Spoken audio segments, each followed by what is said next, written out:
హాయమ్మ, రండి small fish fry చేద్దాం.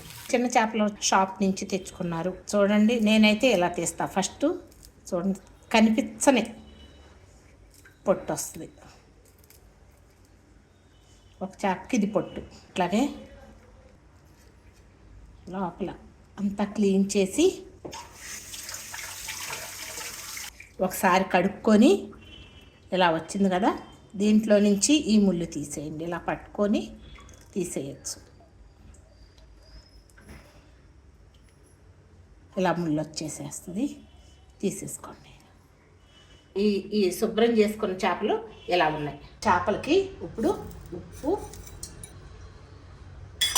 వేసి ఒకసారి ఇలా అని 2-3 సార్లు కడిగి జల్లిబుట్టలో వేసుకుందాం. వడకట్టుకున్న చేపల్ని వేసేయండి. మ్యారినేషన్ కోసం తగినంత ఉప్పు, పసుపు, కారం, కార్న్ఫ్లోరు 1 స్పూనున్నర వేసి కలుపుదాం. ఇలా అంతా కలిసేటట్టుగా కలుపుదాం. మ్యారినేషన్ చేసి పెట్టుకున్న చేపల్ని వేసేయండి. కొంచెం బ్రౌన్ వచ్చే వరకు వేయించండి. గట్టిగా ఉండకూడదు, సాఫ్ట్గా ఉండాలి. ఒకసారి ఇలా కదిపించుకోండి. ఇలా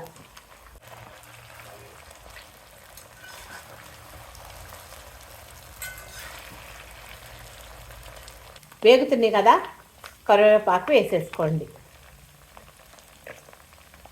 కచ్చా పచ్చాగా దంచిన వెల్లుల్లిపాయను కూడా వేసేద్దాం.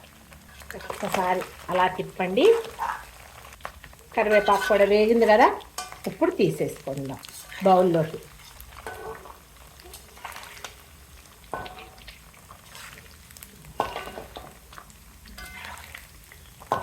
బాండీలో ఎక్సెస్ నూనె ఉంది కదా, అదంతా తీసేసుకొని ఒక 3 ఉల్లిపాయలు మెత్తగా పేస్ట్ చేసుకున్నాను.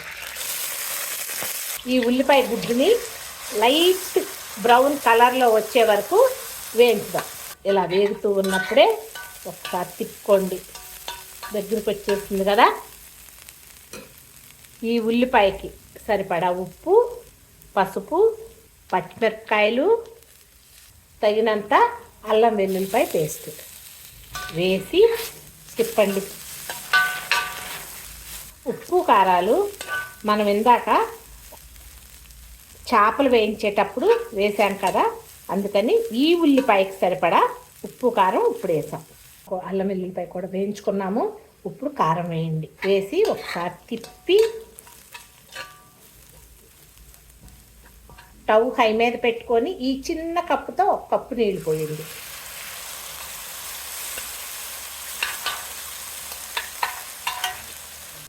వేయించి పెట్టుకున్న చేపల్ని వేసేయండి. అలాగే పొడి మసాలా కూడా చిమ్మేయండి మొత్తం అంతా. ఇప్పుడు ఒకసారి కలుపుకోండి.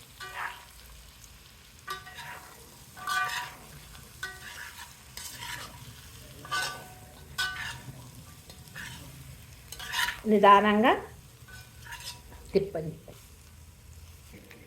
ఒక్కసారి 2 గంటలతో తిప్పుకోండి, లేకపోతే చిగురైపోతుంది. తిప్పుకొని ఏదన్నా ఉప్పు తక్కువైతే కొంచెం పైనుంచి ఉప్పు, కానీ మీకు కారం తక్కువైతే కారం వేసుకోవచ్చు.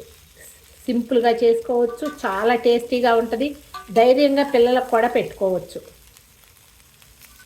సింపుల్గా స్మాల్ ఫిష్ ఫ్రై ఎలా ఉంది? నచ్చిందా? నచ్చితే లైక్ చేయండి, షేర్ చేయండి, సబ్స్క్రైబ్ చేయండి. Thank you so much.